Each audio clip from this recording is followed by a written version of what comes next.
Dear students, in this video we will discuss about Gauss's theorem in electrostatics. In the previous video, we discussed about area vector and electric flux. Let us see how these two facts will be used in the study of Gauss's theorem in electrostatics. But before that, let us see what is Gauss theorem. Gauss theorem says that if you have a charge here, okay, then you know that this charge will be creating an electric field around it and electric field lines as well. If you would consider a hypothetically, closed surface around that charge such that the surface exactly encloses this charge and the surface must be a closed surface, then you know that this charge will be sending out electric field lines in space. So the entire flux which is passing through this closed surface, that entire flux will be equal to Q divided by epsilon naught. And this is known as Gauss's theorem. Since Gauss's theorem talks about electric flux over a closed surface, and we had studied in the previous video that electric flux is E vector dot ds vector.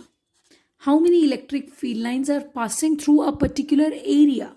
So this electric flux through this entire surface will be equal to Q by epsilon naught. That's what which Gauss theorem says.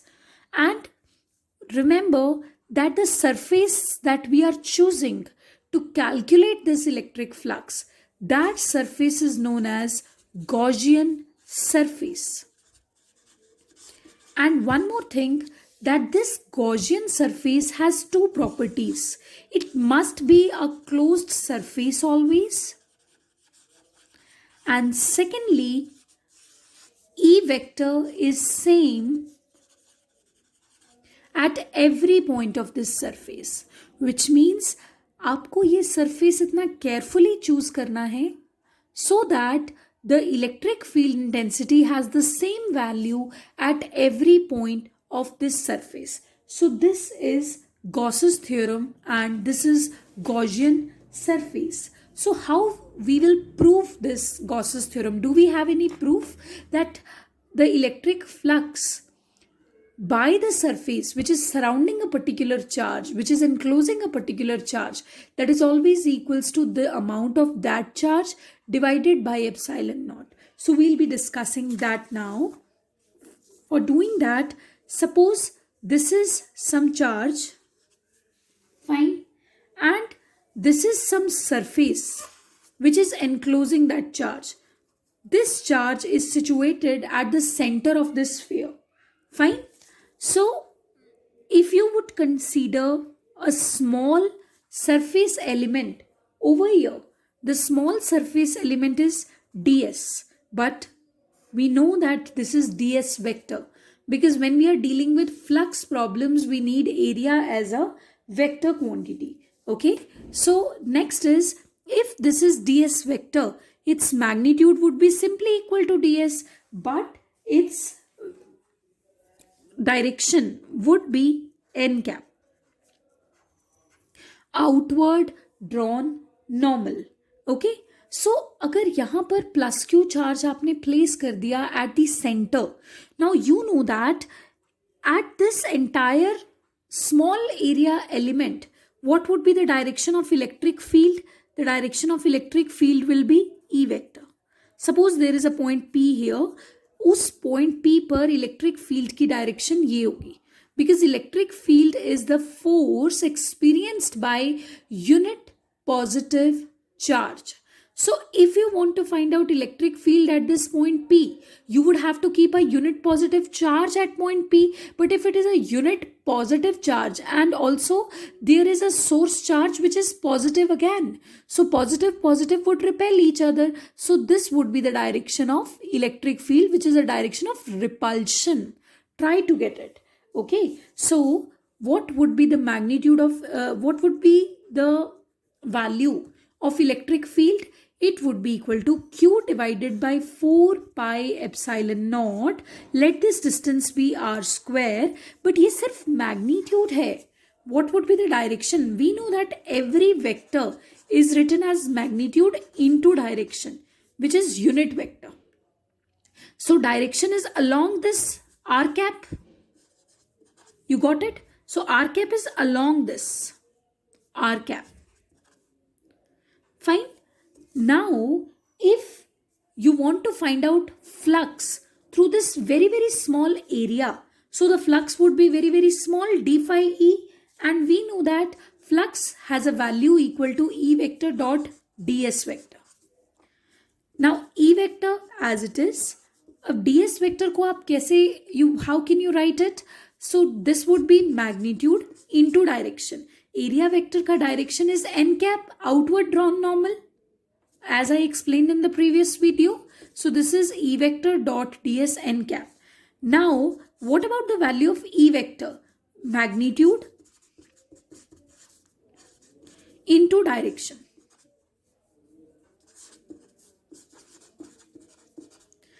Now, this is the magnitude, this is the magnitude. Keep them outside. And these are two vectors. These are two vectors. So, dot product इनका होगा r cap dot n cap. Is that fine? Now, what about r cap and n cap? N cap is the outward drawn normal to this area element.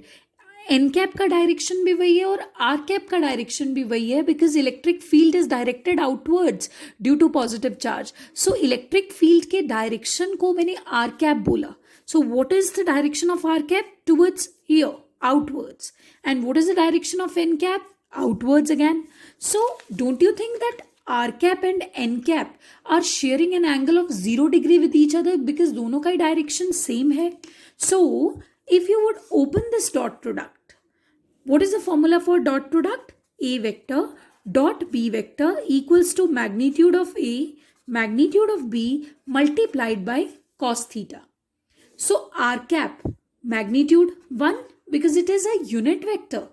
N cap, again a unit vector, so magnitude 1 multiplied by cos 0 degree.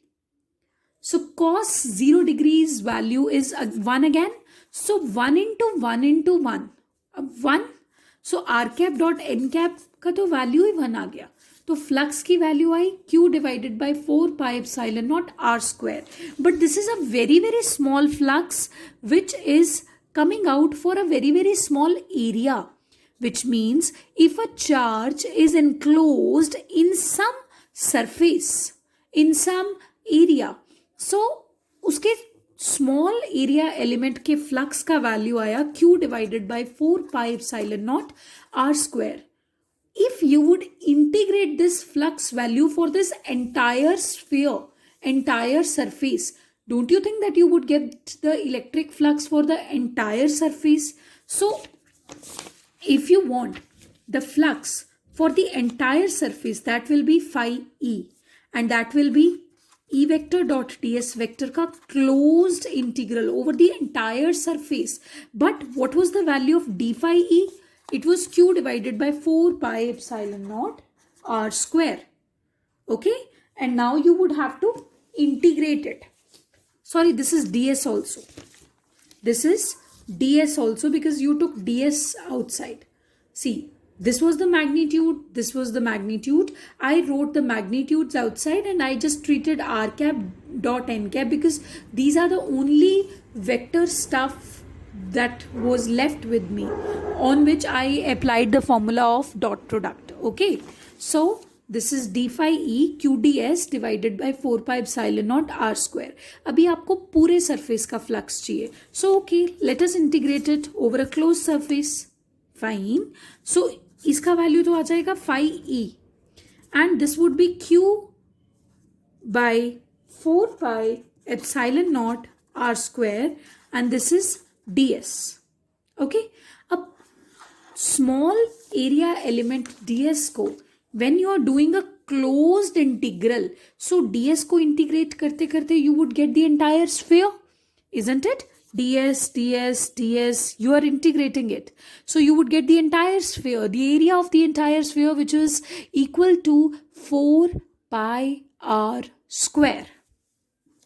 So this is equals to 4 pi r square.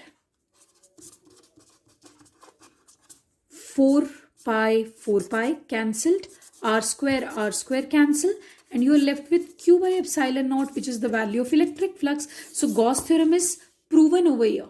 So Gauss theorem is proven over here that the electric flux generated by a charge is equal to the magnitude of charge divided by epsilon naught. I made a mistake here. Initially I took the charge as plus capital Q. Okay, so you have to keep it as plus capital Q only. Fine. So Q by epsilon naught, charge divided by epsilon naught, is the magnitude of electric flux. So this is known as Gauss's theorem. Gauss's theorem has tremendous applications in physics because आपने prove कर दिया है कि कोई भी Gaussian surface हो जो charge enclose कर रहा हो, उस चार्ज के वजह से जो इलेक्ट्रिक फ्लक्स होगा that will be equal to the charge enclosed in the surface divided by epsilon naught, and you would see that this stuff is going to help you out a lot in the situations where you cannot apply Coulomb's law. You simply can apply Gauss's theorem and you can simply find out electric field. Thank you.